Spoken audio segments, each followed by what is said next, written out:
Hi friends, welcome to my channel. Friends, ఇండియాలోనే number 1 telecom సంస్థ ముఖేష్ అంబానీకి చెందిన రిలయన్స్ జియో తన కస్టమర్లకు భారీ షాక్ ఇచ్చింది. అది ఏంటంటే తన టారిఫ్ ప్లాన్స్ ఒక్కసారిగా పెంచుతున్నట్లు ప్రకటించింది. ఇక్కడ టారిఫ్ ప్లాన్స్ అంటే మనం డైలీ ఫోన్లకు చేసుకుంటాం కదా, రీఛార్జ్ ప్లాన్స్.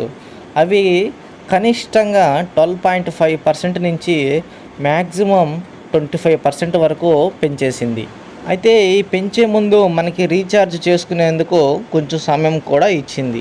అలాగే ఇంకా కొత్త 5G ప్లాన్స్ అన్లిమిటెడ్ అవి కూడా తీసుకొచ్చింది. కానీ ఫ్రెండ్స్, మనం ఎప్పుడంచో అనుకుంటున్నది ఎన్నికల తర్వాత టెలికాం సంస్థలు తన రీఛార్జ్ రేట్లను పెంచుతాయని ఎప్పటి నుంచో మనం ఊహిస్తూనే ఉన్నాం. ఇప్పుడు సరిగ్గా అదే జరిగింది. ఈ టెలికాం సంస్థల్లో మొదటగా రీఛార్జ్ ప్లాన్ను ఇంక్రీజ్ చేస్తామని ప్రకటించింది ఫస్ట్ జియోనే. తర్వాత ఎయిర్టెల్ కూడా సేమ్ జియోనే ఫాలో అయ్యింది. ఎయిర్టెల్ని చూసి వొడాఫోన్ ఐడియా నెట్వర్క్ అంటే విఐ నెట్వర్క్ కూడా తన టారిఫ్ ప్లాన్స్ అనేవి వీళ్ళు రీఛార్జ్ ఇంతలా పెంచడం వల్ల కస్టమర్లు లబోదిబో అంటున్నారు. జియోని చూసి ఎయిర్టెల్, వొడాఫోన్ ఐడియా కూడా రీఛార్జ్ ప్లాన్స్ అనేవి పెంచడం జరిగింది. బహుశా అంబానీ మామ తన కొడుకు యొక్క పెళ్లి ఖర్చులు కూడా మన కస్టమర్ల మీదే వేస్తున్నట్టున్నాడు.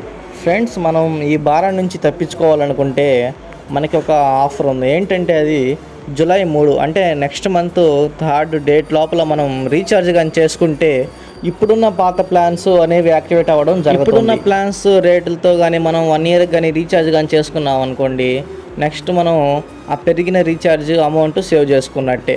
ఇప్పుడు మీకు ఒకవేళ రీఛార్జ్ కానీ ఆల్రెడీ యాక్టివ్లో ఉన్నా కానీ ఇప్పుడు మీరు కానీ రీఛార్జ్ చేసుకుంటే మీది ప్లాన్ అయిపోగానే ఆ రీఛార్జ్ అనేది యాక్టివేట్ అవుతుంది. కాబట్టి మీరు జూలై 3rd లోపల మీ ఫోన్ యొక్క రీఛార్జ్ అనేది చేసుకుంటే ఎన్నో డబ్బులు సేవ్ చేసుకోవచ్చు. ఫ్రెండ్స్, అలాగే మీరు ఎవరైనా 5G యూజర్స్ ఉంటే వాళ్ళకు కూడా ఇప్పుడే జూలై 3rd లోపల కానీ 5G ప్లాన్స్ ఉండే రీఛార్జ్ కానీ చేసుకుంటే వాళ్ళకి కూడా మీకు నెక్స్ట్ టైం కూడా మీకు 5G అనేది అన్లిమిటెడ్గానే వస్తుంది. ఒకవేళ మీరు 5G ప్లాన్స్ అనేవి జూలై 3rd తర్వాత రీఛార్జ్ చేసుకోవాలంటే చాలా డబ్బులు పెట్టాల్సి వస్తుంది. కాబట్టి 5G రీఛార్జ్ కూడా జూలై 3rd ముందే చేసుకోండి.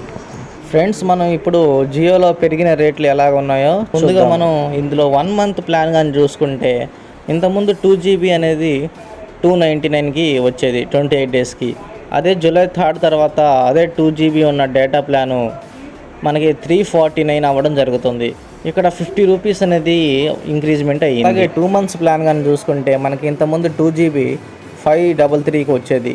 కానీ ఇప్పుడు అదే 2GB ప్లాను 2 మంత్స్కి జూలై 3rd తర్వాత కానీ మనం కానీ రీఛార్జ్ చేసుకుంటే 629కి వస్తుంది. అంటే దాదాపు 100 రూపీస్ అనేది ఇంక్రీజ్. అలాగే 3 మంత్స్ ప్లాన్ చూసుకుంటే ఇంతకుముందు మనకి 2GB అనేది 719కి వచ్చేది. కానీ ఇప్పుడు అదే 3 మంత్స్ ప్లాను జూలై 3rd తర్వాత రీఛార్జ్ చేసుకుంటే 859కి వస్తుంది. ఇక్కడ మనకి 130 రూపీస్ అనేది ఇంక్రీజ్ అయ్యింది. నెక్స్ట్ ఇంకా మనం సంవత్సరానికి రీఛార్జ్ కానీ చేసుకుంటే అంతకుముందు 2.5GB వచ్చే ప్లాను 3000కు ఉండేది సంవత్సరానికి. కానీ ఇప్పుడు 3500 అయింది. అంటే 500 అనేది ఇంక్రీజ్ అయ్యింది. ఫ్రెండ్స్, అలాగే మనకి ఎప్పుడైనా ఎక్స్ట్రా డేటా కావాల్సినప్పుడు మనం 1GB 2GB రీఛార్జ్ అనేవి చేసుకుంటాం. ఇంతకుముందు 1GB రీఛార్జ్ వచ్చి 15 రూపీస్, కానీ ఇప్పుడు 19 రూపీస్కి పెరగడం జరుగుతుంది. అంటే 4 రూపీస్ ఇంక్రీజ్ అయ్యింది. ఫ్రెండ్స్, మీరు కానీ 5G యూజర్స్ అయితే మీరు ఒక విషయం గుర్తుపెట్టుకోవాలి. ఏంటంటే మీకు ఇంతకుముందు 1.5GB ప్లాన్తో రీఛార్జ్ చేసుకుంటే 5G అన్లిమిటెడ్ వచ్చేది. కానీ ఇప్పుడు జూలై 3rd తర్వాత 2GB రీఛార్జ్ మినిమం చేసుకోవాలి.